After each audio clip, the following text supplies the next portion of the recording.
And hello again, boys and girls. Welcome back to our channel. You know what time it is. I know what time it is. Warlander's finally out. That's the free-to-play, uh, massive MOBA type game where you and about 100 other players, so 50 versus 50, do sort of siege warfare. If you've ever played Dota's like that, but with certain classes, you can sort of go around trying to destroy the enemy's castle. I've enjoyed it. There has been a little bit of controversy over the antivirus because it's on the kernel level, no, the anti-cheat, which is on the kernel level, but I suspect that is because of the complexity of the cheats now, meaning that you've got to do it on startup. But so far, I've enjoyed the game. We'll just talk about, sort of little bits and bobs. I'll show off some of the gameplay, and we'll go from there. So you can see here we have a deck which we can of course upgrade our guys. So we've got a loadouts, basic equipment, where we can sort of equip stuff. So if we want to equip stuff to our basic boy, we can of course do that. And we can also give these guys titles. So if we want to give them a Holy Sister for extra 20 HP, as you level up, you get more titles and new weapon skills and things like that. You can see here we can get the area heal for 20, which is pretty good. So I'm going to do the area heal. Oh, shame. Really good game. For a free-to-play game, it's really good. I don't know about the longevity of it, though. It may need to have some sort of ranked matches or perhaps something along that line. But as it stands, for what it is, it's really good fun.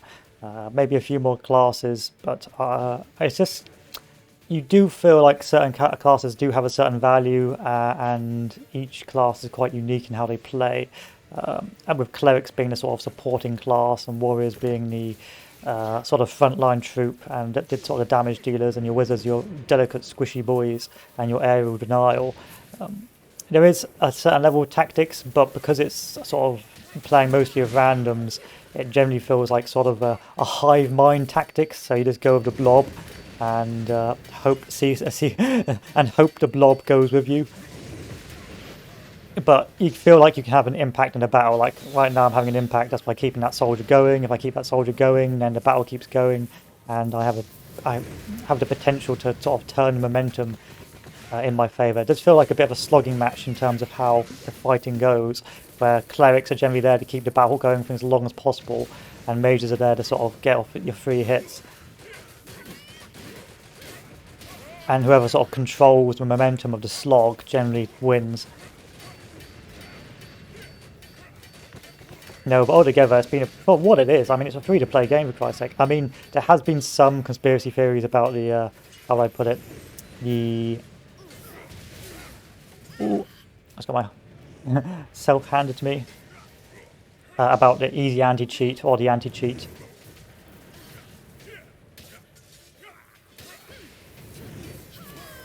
Go away.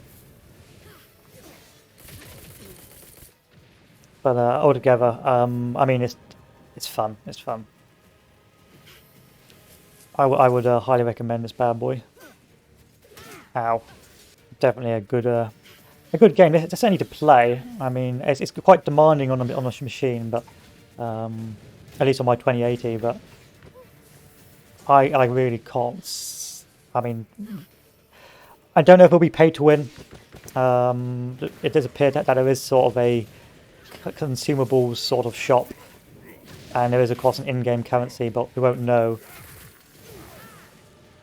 until after, or until really later on in the game, see if it's going to be a pay-to-win mess.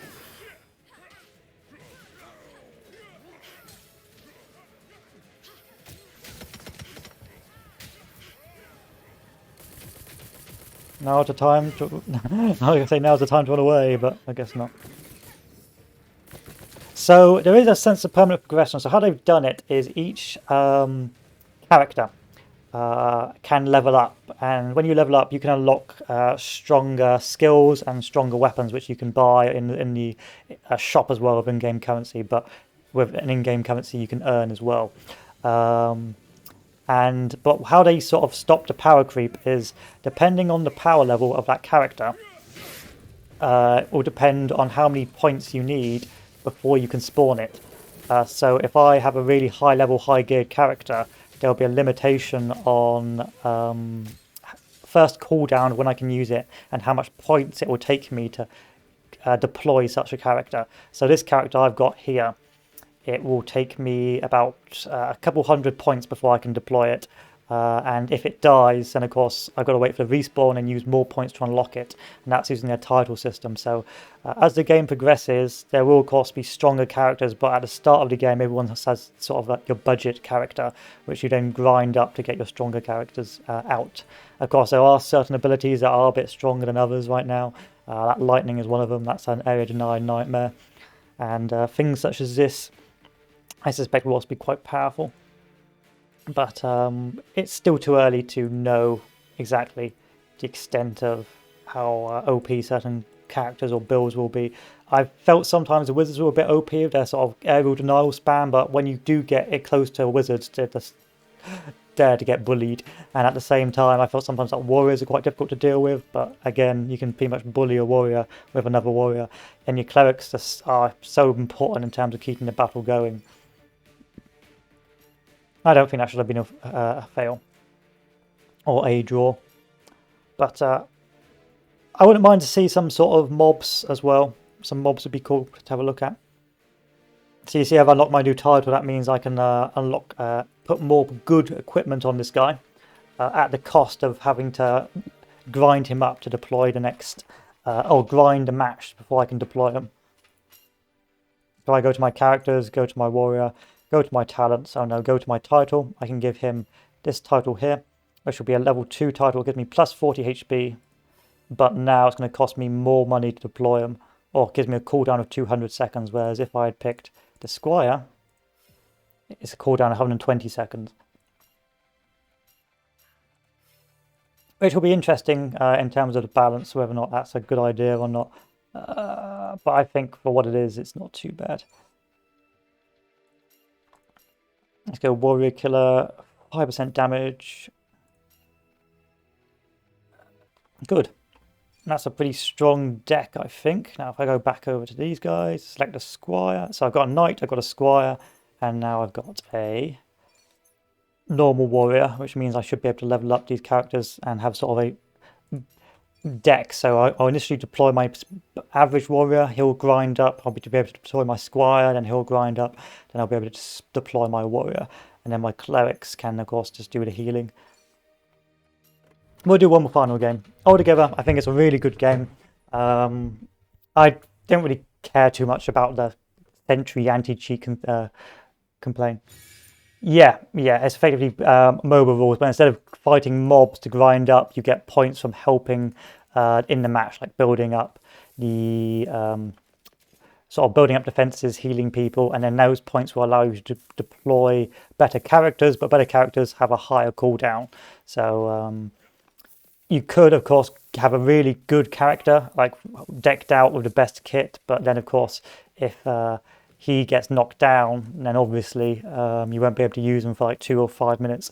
Of course, we don't really know how balanced this will be until you see late game characters, whether or not they just start deleting everything, or whether or not it's a sort of intermediate advantages. But from what I've seen so far, I haven't felt like there's been certain characters that are just bullying me. Most of the time, it feels like there's a pretty good team dynamic, and as long as you've got a good team balance, you can win. You can win most of the engagements. For example, if we take a look, for example, just using the cleric can pretty much tip the game in your favor with a certain amount of clerics, because you just outlast the enemy.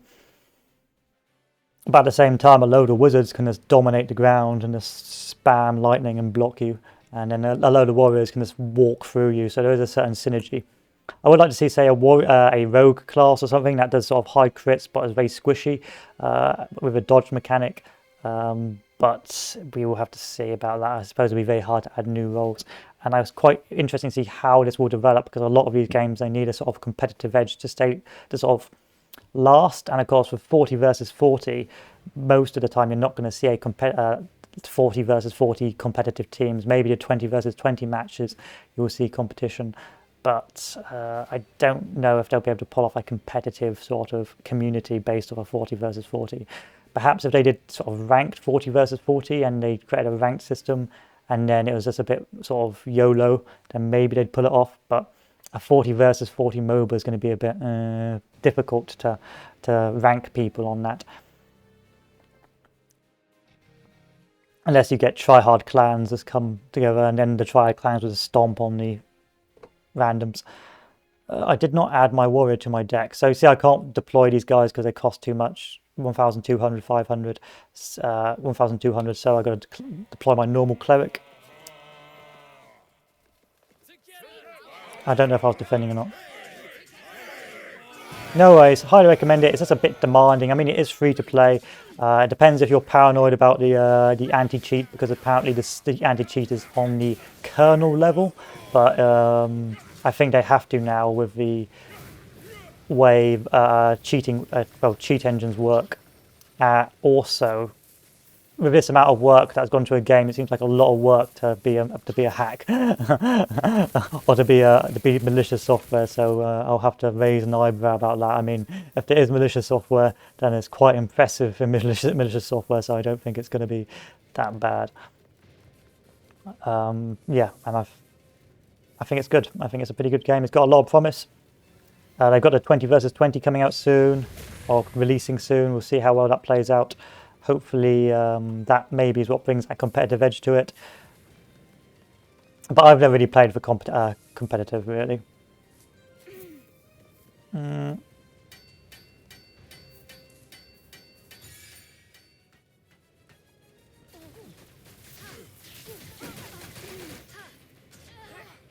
Dominated. I see here that was a bad synergy there. 2 clerics versus a warrior and a wizard. You're just going to get dominated. And then the wizard just beats everyone up.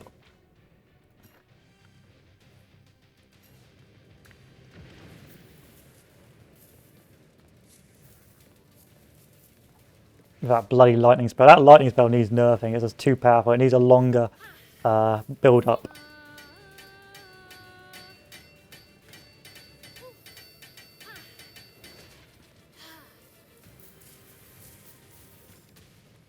I'm not salty. Yep, I see you there. Come at me, dude.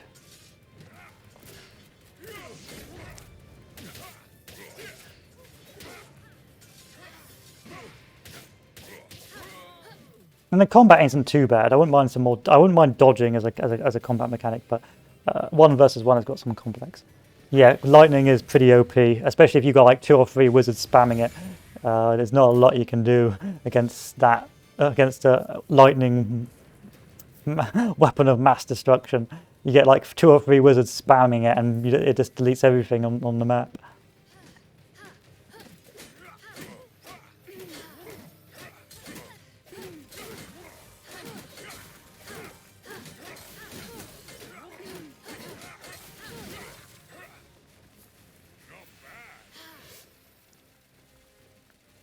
And now we try and sneak up here and get behind.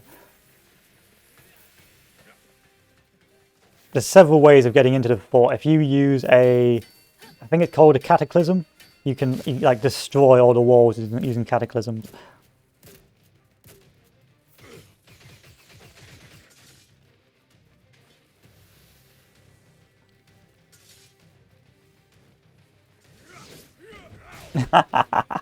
You son of a bitch.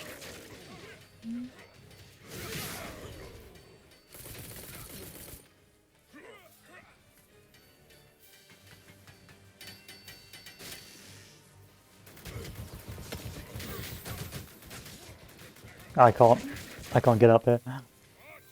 They're actually defending. Oh.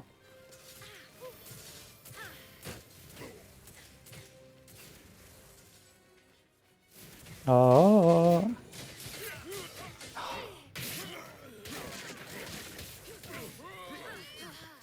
I don't think the ladders ever works against a competent team. You just need to go through the front.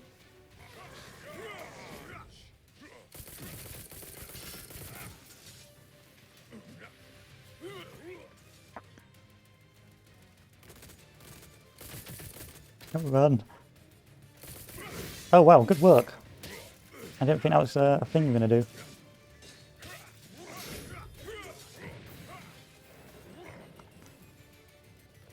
No.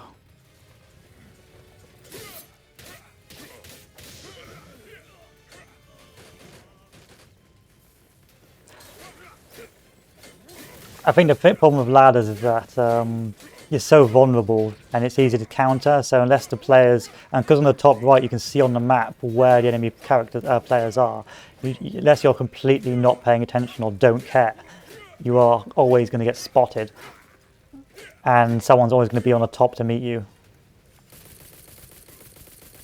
And the hive mentality has forgotten to actually destroy this.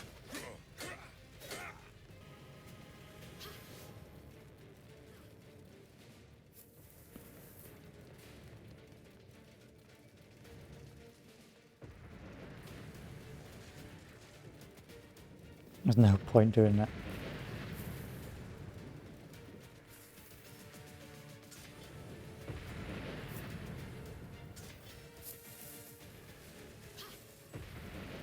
Go, go, go, go, go!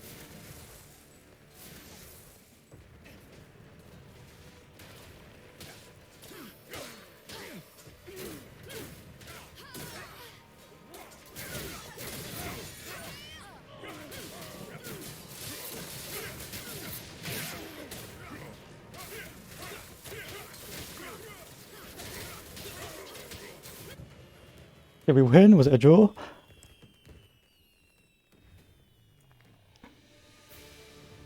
Yes! Oh, that's such a clutch.